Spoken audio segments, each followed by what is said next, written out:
All right, now that I have your attention, thanks for joining us. It's Michael with Golf News Now. I'm your host, and we've got a new video for you guys today.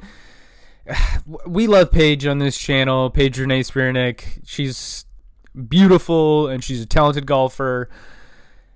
But again, not even she's going to get a pass if she has a lazy take on, current events in the golf world, and I think she does.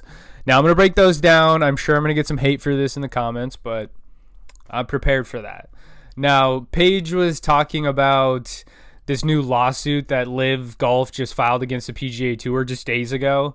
And she made a tweet about, LIV golfers switch to LIV to play less golf. Also, LIV golfers sue so they can play more golf. And again, that's just a lazy take.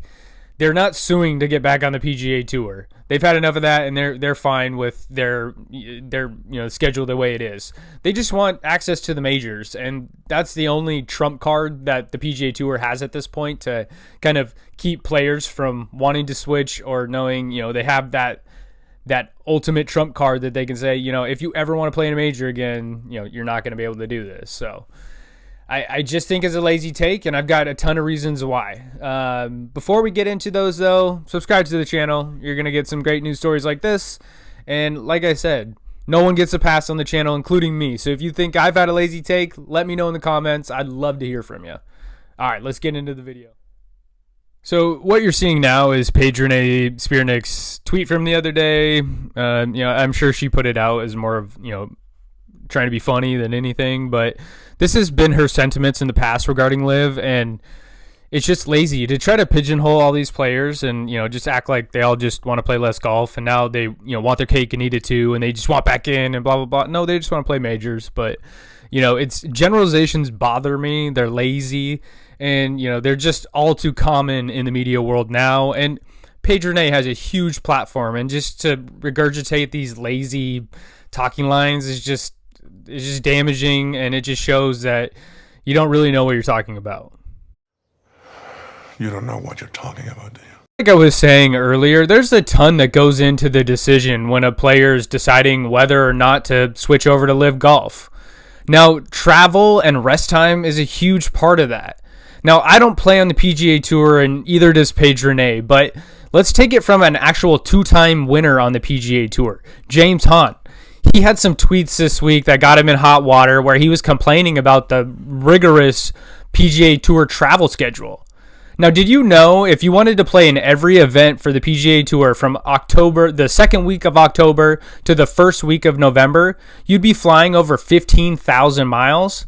It's 24,000 miles around the entire globe. Just to put that into perspective there. Now, when you're the Ricky Fowlers, the Jordan Spieths, the Justin Thomases of the world, you just show up for your private corporate NetJet service to wherever you're going. But when you're James Hahn or any middle to lower tier guy, you're fighting with the rest of people on commercial airliners and having 20 to 30 hour travel days. Now, can you imagine doing that and then competing to try to win a golf tournament 5 weekends in a row? So this is the tweet that got James in trouble, and he's talking about it, Vegas to Japan to South Carolina to Bermuda, on and on. Again, even if you were traveling to these places on a leisure style, vacation, that would be a gauntlet to get to all of those places in concurrence, try to be at your best and to, perform and win money and retain your PGA Tour card. That's difficult, and I'm sure any professional athlete would feel the same way. Now, it's also clear that this scheduling isn't because this is what's best for the players. This is what's best monetarily for the tour. They're just trying to maximize profits, like Jay Monahan has made clear in the past. This is a business, and it doesn't matter if they run these players ragged or whatever. Something else that is clear is the 3 weeks that's typical between LIV Golf events is a difference maker and allows these players to recuperate and be at their best for the next event. It's amazing! I feel incredible! Yes, yes, yes, yes! I can win! I feel great! One thing is for sure, if I ever get Paige Renee's platform, I'm not going to have some lazy ass take like that. Another way to say I want to play less golf is I want to spend more time with my family. Should you be demonized for that? And on top of that, you're going to get paid to play less golf, be with your family more. Isn't that kind of like the capitalistic wet dream? Minimize effort, maximize profits. Sorry, you guys had your chance. If you guys want to do that, switch over to LIV Golf. But don't demonize the guys that have done that. For the longest time, the main argument against the players that switched over to LIV was this was solely a financial motive. Well, as you can see, and as 15,000 miles in 5 weeks will explain to you, there's a lot more that goes into decisions like this than money. But the money is definitely the cherry on top.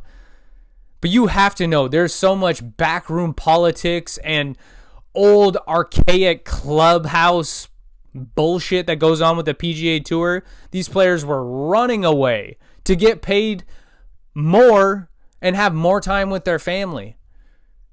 You tell me who the stupid one is then.